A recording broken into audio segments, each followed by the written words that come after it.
नमस्ते। आज बात करते हैं एक बहुत ही जरूरी चीज के बारे में।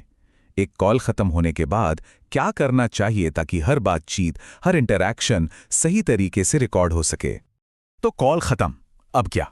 ये सवाल हम सबके मन में आता है ना। कॉल तो हो गई, पर उसके बाद का जो स्टेप है वो उतना ही बल्कि शायद उससे भी ज्यादा जरूरी है। और अक्सर हम इसी जरूरी कदम को या तो भूल जाते हैं या बस नजरअंदाज कर देते हैं। तो इसका सीधा सा जवाब है, हर एक कॉल के बाद डॉक्यूमेंटेशन करना ही करना है। ये कोई ऑप्शन नहीं है, ये एक पक्का नियम है जिसे हमें फॉलो करना ही होगा। अच्छा, तो सवाल ये उठता है कि आखिर ये इतना जरूरी है क्यों? क्यों इस पर इतना जोर दिया जा रहा है? देखिए, इसके पीछे दो बहुत ही मजबूत कारण हैं। और ये कारण सिर्फ कंपनी के लिए नहीं, बल्कि हमारे अपने प्रदर्शन के लिए भी बहुत मायने रखते हैं। तो देखिए, ये जो डेटा हम रिकॉर्ड करते हैं ना, इसके दोहरे फायदे हैं।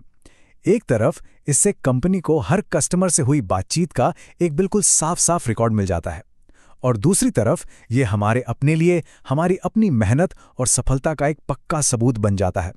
एक तरह से ये हमारा ही काम दिखाता है। ठीक है, ये तो समझ आ गया कि रिकॉर्डिंग जरूरी है, पर अब अगला सवाल, आखिर नोट करना क्या क्या है? और अच्छी बात यह है कि ये प्रोसेस बहुत ही सीधा और आसान है। बस 3 चीजें हैं जिनका हमें ध्यान रखना है। देखिए, बहुत सिंपल है। सबसे पहले कॉल की तारीख, इससे पता रहता है कि बात कब हुई थी।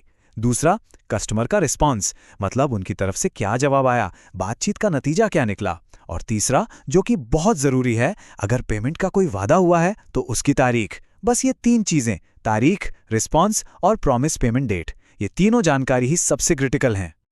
तो अब इन सब डॉट्स को कनेक्ट करते हैं। ये जो छोटे छोटे नोट्स हम बना रहे हैं, इनका हमारी परफॉर्मेंस से क्या लेना देना है? असल में यही छोटे छोटे नोट्स मिलकर हमारी सफलता की एक बड़ी तस्वीर तैयार करते हैं। और ये सिर्फ कहने की बात नहीं है, ये बात सीधे सीधे प्रोटोकॉल में लिखी हुई है कि ये डेटा परफॉर्मेंस के लिए इंपॉर्टेंट होता है। इसका मतलब क्या हुआ? इसका मतलब साफ है, हमारा लिखा हुआ हर एक नोट सीधे सीधे हमारे काम के मूल्यांकन से जुड़ा है। यही इसका सबसे बड़ा पर्सनल फायदा है। तो आखिर में बस एक बात याद रखनी है, ये जो छोटे छोटे नोट्स लेने का काम है, ये भले ही छोटा लगे, पर इसके नतीजे बहुत बड़े होते हैं। तो हमेशा याद रखें, छोटे नोट्स, बड़े रिजल्ट्स।